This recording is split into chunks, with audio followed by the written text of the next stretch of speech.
Samedi dernier, les membres du jury dans le procès de Steve Gagnon ont prononcé le verdict.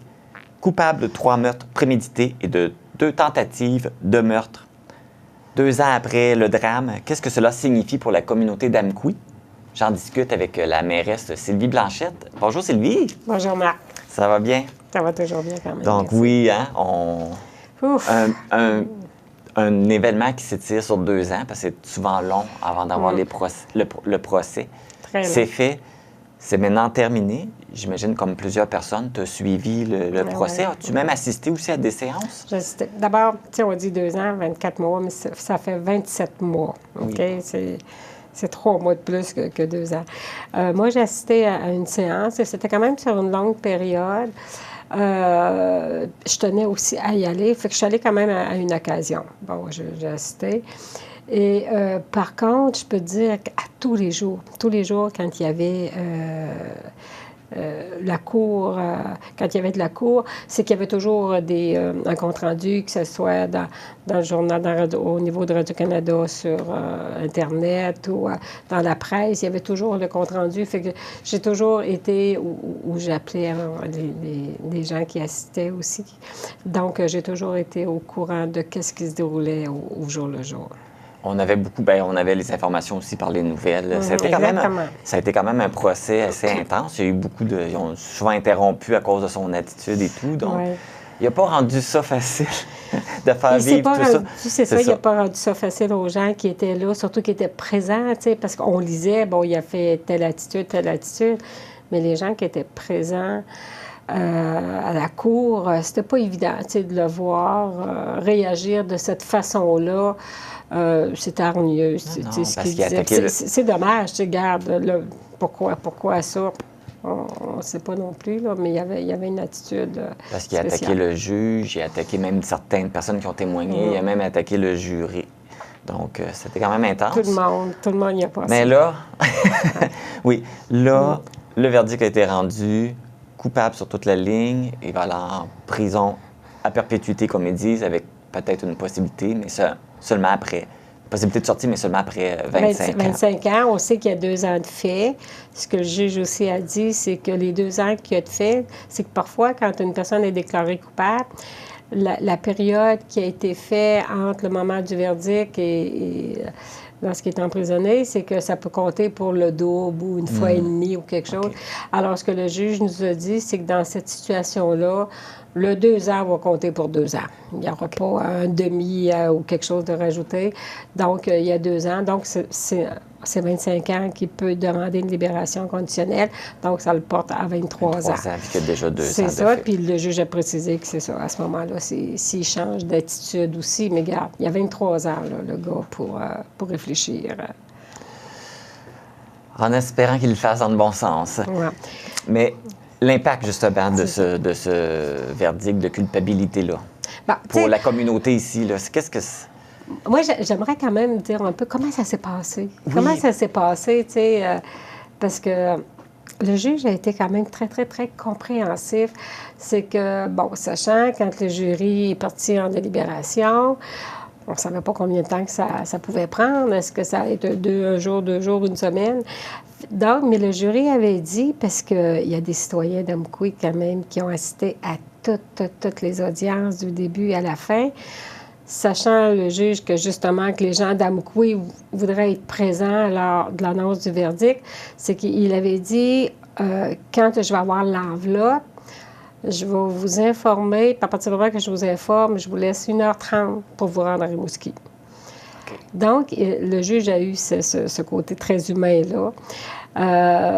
Donc, on savait, on était sur une liste Messenger que dès qu'une personne aurait la confirmation que le verdict allait être donné. Fait qu'à 5h25, samedi soir, on a eu le Messenger, ça a fait ding, ding, ding. Vous avez 1h30 pour vous rendre. C'est ça. Le verdict va être rendu à 7h. Donc, je peux te dire que je me suis jamais changée aussi vite que ça. Tu t'es dépêché, fait que t'étais là. Parce que, tu sais, on pensait, moi passé 5 heures, je me disais, bon, ben, tu sais, parce que je pensais que le jury allait délibérer jusqu'à 5 heures, parce que c'est ce qu'il avait fait le vendredi. Fait que passé 5 heures, je me disais, bon, ben ça sera pas aujourd'hui, ça va peut-être être dimanche, mais c'est ça. Fait qu'à 5 heures, 5h25, à 17h25, quand on a eu le ding-ding, fait que c'est ça. Fait que puis j'ai resté surprise parce que moi, tout de suite, je me suis dirigée vers Rimouski. Je suis à 7h moins 20, j'étais à Rimouski, puis il y a beaucoup de gens d'Amkoui qui sont montés. Bon, Sylvie Ross était là, c'est sûr. Jocelyn, Marjolaine était là aussi. Oui, ceux qui ont été touchés ben, c'est ça, qui avaient touché de l'événement. De près, eux autres, bon, tenaient à y être. Puis il y avait beaucoup de la famille, des amis aussi qui étaient là. Fait que la salle d'audience était quand même pleine. Les sièges étaient tous occupés. Donc, ça devait être 19h. On nous a fait rentrer dans la salle d'audience vers 19h10 à peu près. Là, fait que là, tu t'assois, puis là, c'est les agents de sécurité. Il y a une agent de sécurité qui est allée devant nous.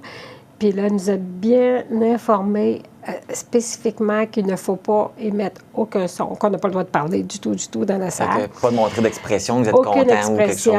Ne émettre aucun son, tu sais, même quand il allait avoir le verdict, qu'on soit pour, qu'on soit contre, qu'on ne pouvait pas avoir. Parce qu'elle dit, si j'entends quoi que ce soit, je suis obligée de vous faire sortir. Ouf, OK. Donc, on savait que... Fait que là, bon, le juge est entré, il a fait rentrer le jury, là, puis tu sais, tout ça, là, t'es là, c'est très, très, très solennel, là, puis... fait que quand... Parce qu'ils font rentrer le jury. L'accusé, c'est ça. L'accusé, le juge, l'accusé, le jury, tu sais, puis tout est là. Puis quand... fait que là, il nomme les jurys par numéro pour voir s'ils sont présents et tout. Bon. Fait que quand la greffière, nomme le premier chef d'accusation, tu sais, meurtre pour telle personne, c'est quoi le verdict. Et quand le premier verdict a sorti, parce que là, c'est un juge qui est déterminé pour être le porte-parole, et quand le premier verdict est sorti, puis que le juge a dit « coupable au premier degré », j'ai des frissons encore aujourd'hui. Marc, je te le dis, là, ça devait être difficile de se retenir, de ne pas réagir. Mais, tu sais, en même temps, il n'y avait pas de son, mais tu sais, c'est comme si on a tous fait un ouf intérieur, tu sais, puis je savais, les gens autour, tu as senti une pression descendre, là. Oui. C'était, tu sais, on n'avait pas besoin de parler, les gens. C'est que, tu sais, on a senti. Fait qu'après ça, c'était pour le deuxième meurtre, le troisième meurtre. Fait que c'était coupable au premier degré, coupable au premier degré. Et pour les deux autres qui avaient été regroupés, une première tentative de meurtre, puis une deuxième qui était aussi coupable. Fait que ça, là, ça a été ouf. Puis, fait que là, après ça, il y a eu des discussions avec... entre les avocats, autant l'avocat de la défense, les avocats de la couronne, puis le juge. Ensuite, il y avait, le juge a demandé si les gens voulaient dire quelque chose. Ça fait que, bon, l'avocat de la défense a dit, il n'y avait rien, les personnes présentes, par contre. M. Silvio Bourget, le père à Simon-Guillaume Bourget de Gaspé, avait écrit une lettre, lui. Puis, fait que l'avocat, maître Simon Blanchette, a lu la lettre que M. Silvio Bourget avait écrite. Fait que ça, c'était encore là, c'était très, très, très touchant, très poignant. Puis ensuite, après, là, tu sais, fait que tous les gens, là, on avait comme hâte de se serrer dans les bras aussi. Ensuite, quand il a demandé à l'accusé s'il y avait quelque chose à dire, bien, il a continué avec sa même litanie qu'il faisait les fois d'avant. Fait qu'à un moment donné, le juge le fait taire. Puis, fait que c'est ça. Donc, après ça, ils nous ont fait sortir parce que là, il y avait des choses à discuter, les avocats, le juge. Le juge, il fallait qu'il aille en délibérer pour des questions qui lui avaient été posées. Fait que là, après ça, on s'est tous retrouvés là, dans le hall, dans une salle aussi. Là, puis là, c'était vraiment un moment là, de grâce, là, je te dirais, avec les gens qui étaient là. Oui, c'est sûr que ça ne ramène pas les disparus, mais en même temps, ça doit donner un bon mot au cœur de dire « Hey, la justice a fait son œuvre. » C'est ça. Il a été puni pour ce qu'il a fait. Bien, c'est ça, on sait que Jean ne reviendra pas, ni Gérald, ni Simon-Guillaume. Ils sont partis, eux autres. Mais par contre, c'est que pour les familles, pour les autres aussi, les autres victimes, parce qu'il y a des victimes, il y a les familles, il y a les proches. Ben, il y en a qui ont été blessés, il y en a qui ont été traumatisés par la vue de tout ça. Là. Absolument.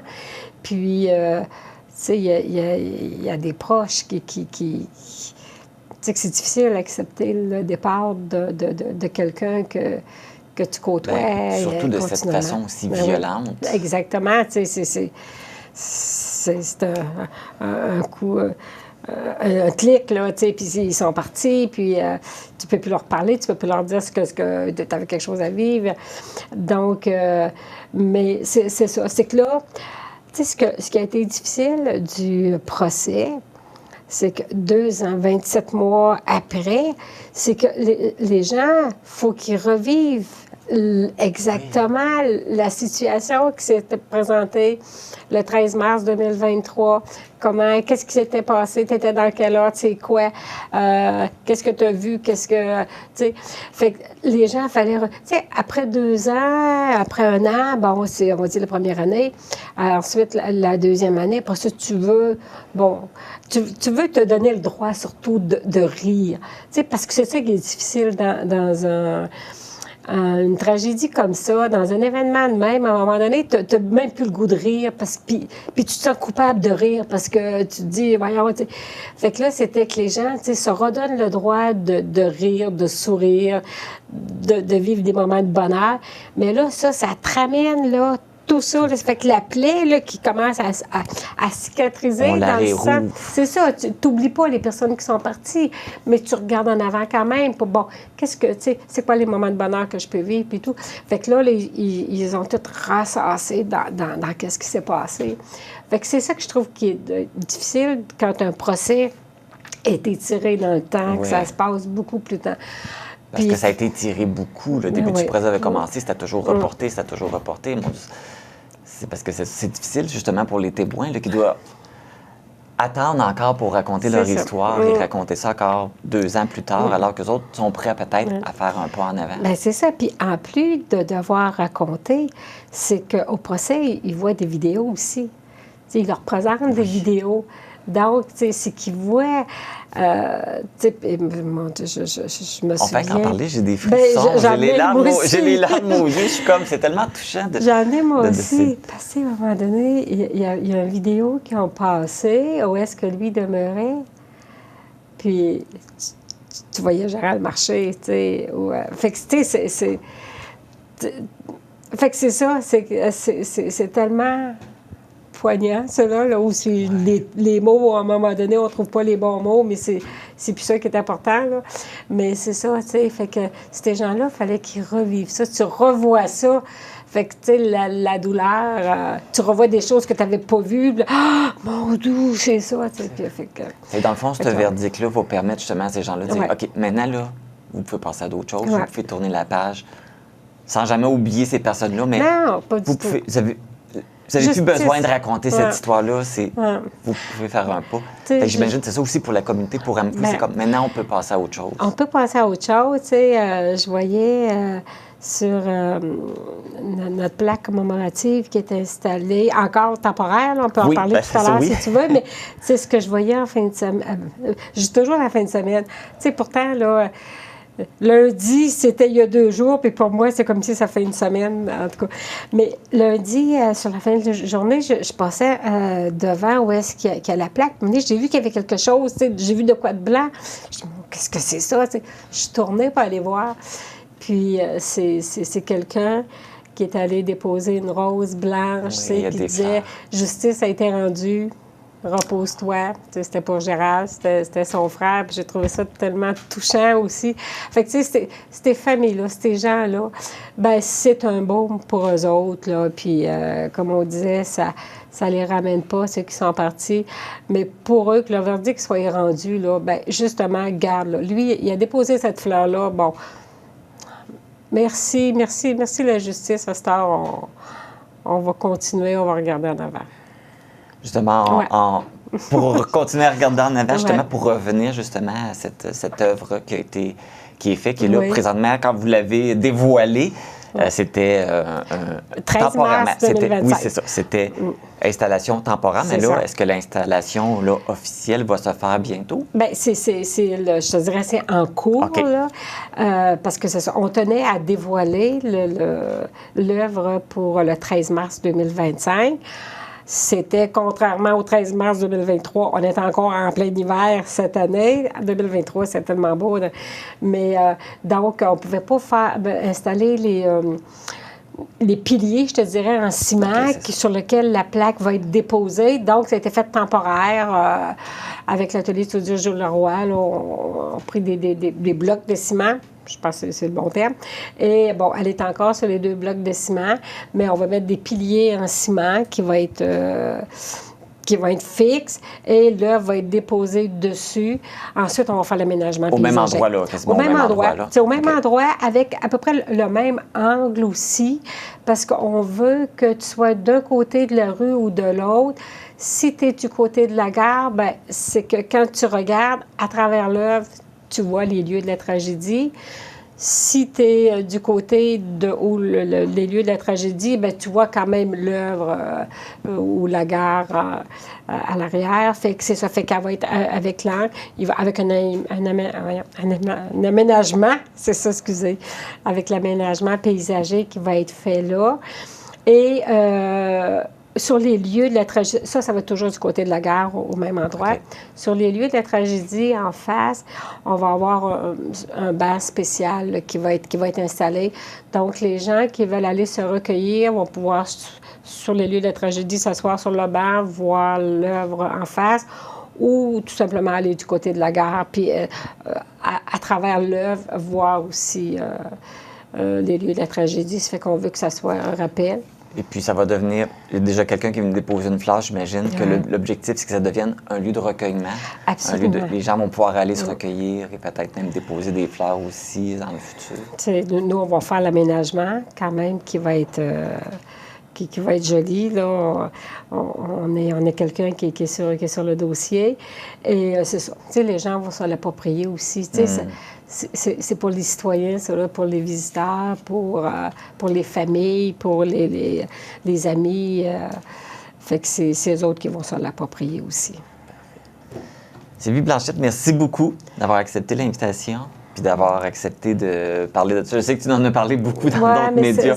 On en parle beaucoup, mais comme on disait avant de venir à l'enregistrement, c'est comme, enfin, la dernière porte qu'on traverse pour pouvoir passer à autre chose. Même si on n'oublie pas, on passe à autre chose. Puis personne ne veut oublier, personne dans des circonstances comme ça, personne ne veut oublier ça, mais oui, tu sais, regardez la beauté qu'on a en avant de nous. Tu sais, c'est ça. C'est de vivre les beaux moments en avant d'une façon paisible puis sereine. C'est ça qui est important. Bon, voilà. Et puis, ben, le slogan de la ville d'Amqui, là où on s'amuse, on va continuer à s'amuser. On va s'amuser. On va avoir encore des belles activités à venir durant l'été. Merci, Sylvie. Merci, Marc. Si vous n'avez pas encore eu la chance d'aller admirer l'œuvre, elle est située dans le stationnement de la gare ferroviaire, un symbole de souvenir et de force de la communauté d'Amqui et de la Matapédia.